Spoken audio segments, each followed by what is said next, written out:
आज मैं आपकी जान पहचान कराना चाहती हूँ एंगल्स के बेसिक टाइप से रिलेटेड टर्म्स से। तो जिन टर्म्स की हम यहाँ पे बात करेंगे वो है अक्यूट एंगल्स। इसके बाद हम बात करेंगे राइट एंगल्स के बारे में और फिर हम देखेंगे ऑब्ट्यूज एंगल्स के बारे में। तो ये हमारे 3 टर्म्स हैं जिनके साथ हम यहाँ पे आज जान पहचान करेंगे। तो अक्यूट एंगल से शुरू करने के बजाय चलिए पहले बात कर लेते हैं राइट एंगल्स के बारे में। अगर हम राइट एंगल्स को समझ लेंगे तो अक्यूट और ऑब्ट्यूज को समझना हमारे लिए थोड़ा आसान हो जाएगा। तो चलिए बात करते हैं राइट एंगल्स की। हमें मालूम है कि हमें कोई एंगल तब मिलता है जब किन्हीं भी 2 रेस का जो स्टार्टिंग पॉइंट होता है वो सेम होता है। तो अगर मेरे पास एक रे है कुछ इस तरीके से, मान लेते हैं कि ये मेरे उस रे का स्टार्टिंग पॉइंट है और हमारी रे इस डायरेक्शन में आगे बढ़ती चली जा रही है और मेरी ये रे ये पूरी तरह से हॉरिजॉन्टल है, ये लेफ्ट से राइट के डायरेक्शन में बढ़ती जाती है। और अगर हमारे पास एक और रे हो जो कि इसी स्टार्टिंग पॉइंट से शुरू होती है लेकिन ये पूरी तरीके से वर्टिकल है हमारे इस रे के, यानी कि हमारी ये वाली रे ये नीचे से ऊपर की तरफ बढ़ रही है और हमारी ये वाली रे ये लेफ्ट से राइट की डायरेक्शन में बढ़ रही है, तो हम कह सकते हैं कि हमारी ये वाली रे ये कंप्लीटली अपराइट है हमारे इस रे के रिलेटिव। तो यहाँ पर ये जो एंगल बनता है इन दोनों रेस के बीच में, इसे हम एक राइट एंगल बोलते हैं। हमारा ये वाला एंगल एक राइट एंगल होता है। और कन्वेंशन के हिसाब से जब भी हमारे पास कोई राइट एंगल होता है तो हम ये नॉर्मल एंगल वाला साइन नहीं लगाते हैं, हम यहाँ पर कुछ इस तरीके से बना देते हैं।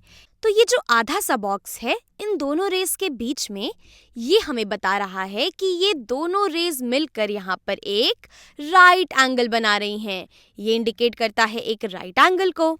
और इसी तरीके से अगर मेरे पास कोई एक लाइन सेगमेंट है, मान लेते हैं कि ये हमारा एक लाइन सेगमेंट है और इसी लाइन सेगमेंट पे हमारे पास एक दूसरा लाइन सेगमेंट है जो कि इसको कुछ इस तरीके से इंटरसेक्ट करता है। तो अगर हमारा ये वाला लाइन सेगमेंट ठीक अपराइट है हमारे इस वाले लाइन सेगमेंट के रिस्पेक्ट में, तो यहाँ पर ये जो एंगल बनेगा इन दोनों लाइन सेगमेंट्स के बीच में ये एक राइट एंगल होगा। और मजे की बात ये है कि यहाँ पर दरअसल ये सभी एंगल्स ये सब राइट एंगल्स होने चाहिए। तो अगर कोई 2 रेज या फिर 2 लाइन सेगमेंट्स इस तरीके से इंटरसेक्ट करती हैं, इस तरीके से मिलती हैं कि वो एक दूसरे के रिलेटिव एकदम अपराइट हों, तो हमें एक राइट एंगल मिलता है। तो अगर आप अपने घर की दीवारों को देखें तो 2 दीवारें जो कुछ इस तरीके से मिलती हैं वो मिलकर एक राइट एंगल ही बनाती हैं। दोनों दीवारें एक दूसरे के रिलेटिव एकदम अपराइट होती हैं। चलिए बात करते हैं अक्यूट एंगल्स के बारे में। तो अक्यूट एंगल्स के बारे में हम ऐसे सोच सकते हैं कि ये कम खुले हुए होते हैं राइट एंगल्स के कंपैरिजन में। यानी कि अगर मेरे पास कुछ एक रे है इस तरीके से, ये मेरी एक रे है और ठीक इसी स्टार्टिंग पॉइंट से मेरे पास एक दूसरी रे है यहाँ पर इस तरीके से, तो हम देख सकते हैं कि इन दोनों रेस के बीच में ये जो हमारी ओपनिंग है, ये जो हमारा एंगल है, ये कम खुला हुआ है इस राइट एंगल के कंपैरिजन में। यानी कि अगर मैं अपनी इस रे को घुमाऊं कुछ इस तरीके से कि हम इस वाली रे पे पहुंच जाएं, तो हमें कम घूमना पड़ रहा है।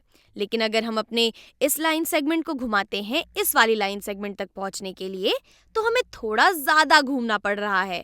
हम यहाँ पे कह सकते हैं कि अक्यूट एंगल्स ये कम खुले हुए होते हैं राइट एंगल्स के कंपैरिजन में और इसीलिए अक्यूट एंगल्स छोटे होते हैं राइट एंगल से। और आगे जाके जब आप एंगल्स को मेजर करने के तरीकों के बारे में सीखेंगे तो आप रेडियंस या डिग्रीज में इन्हें मेजर करेंगे। और ये जो राइट एंगल्स होते हैं ये हमेशा ही इनका मेजर ये 90 डिग्रीज के बराबर होता है। तो राइट एंगल्स हमेशा 90 डिग्रीज के बराबर होते हैं।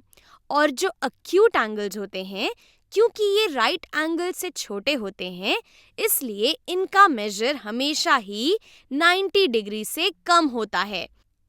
तो अगर मेरे पास मान लेते हैं कोई लाइन सेगमेंट है इस तरीके से और इस लाइन सेगमेंट को इंटरसेक्ट करती हुई एक और लाइन सेगमेंट है कुछ इस तरीके से, और जब ये दोनों लाइन सेगमेंट्स इंटरसेक्ट करते हैं इस पॉइंट पे, तो हमारे कुछ एंगल्स बन रहे हैं यहाँ पे। और यहाँ पर ये वाला जो हमारा एंगल है ये कम खुला हुआ है और इसी तरीके से ये वाला एंगल भी कम खुला हुआ है। तो यहाँ पर ये दोनों एंगल्स हमारे एक्यूट एंगल्स हैं। तो अब तक तो आप अंदाजा लगा चुके होंगे कि ऑब्ट्यूस एंगल्स क्या होते हैं। जब हमारे दोनों रेस के बीच की ये जो ओपनिंग है ये राइट एंगल से भी ज़्यादा होती है तो हमें एक ऑब्ट्यूस एंगल मिलता है। यानी कि अगर मेरे पास एक रे है कुछ इस तरीके से और इस रे के स्टार्टिंग पॉइंट से हमारे पास एक और रे है जो कुछ इस तरीके से है, तो हम देख सकते हैं कि इन दोनों रेस के बीच में ये जो ओपनिंग है ये काफ़ी ज़्यादा खुली हुई है हमारे राइट एंगल के कंपैरिजन में।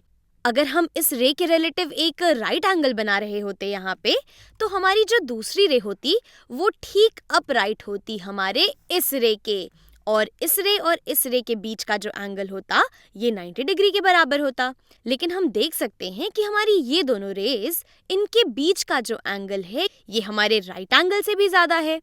तो हमारा ये एंगल जो बन रहा है यहाँ पे, जो कि राइट एंगल से भी ज़्यादा बड़ा है, या फिर हम कह सकते हैं कि ये एंगल जो कि 90 डिग्री से भी ज़्यादा बड़ा है, ये एक ऑब्ट्यूस एंगल है। और इसी तरीके से अगर मेरे पास दो लाइन सेगमेंट्स होती कुछ इस तरीके से, तो यहाँ पर हमारे ऑब्ट्यूस एंगल्स कौन से होने चाहिए? जब ये दोनों लाइन सेगमेंट्स मिल रही हैं हमारे इस पॉइंट पे, तो कुल मिलाकर हमारे पास 4 एंगल्स हैं और ये वाला जो एंगल है ये काफ़ी ज़्यादा खुला हुआ है और ये वाला एंगल भी काफ़ी ज़्यादा खुला हुआ है। तो हमारे ये दोनों एंगल्स ये हमारे ऑब्ट्यूस एंगल्स हैं।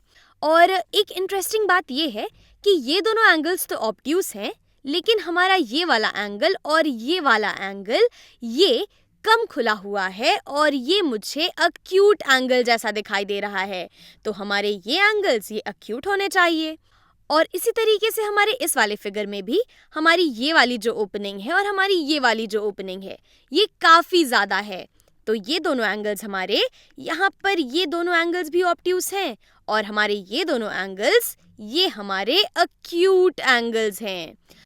तो मैं उम्मीद करती हूँ कि आप समझ पाए होंगे कि जब भी हमारे पास दो रेज या फिर दो लाइन सेगमेंट्स कुछ इस तरीके से होती हैं कि वो एक दूसरे के रिस्पेक्ट में एकदम अपराइट हों, तो हमें एक राइट एंगल मिलता है।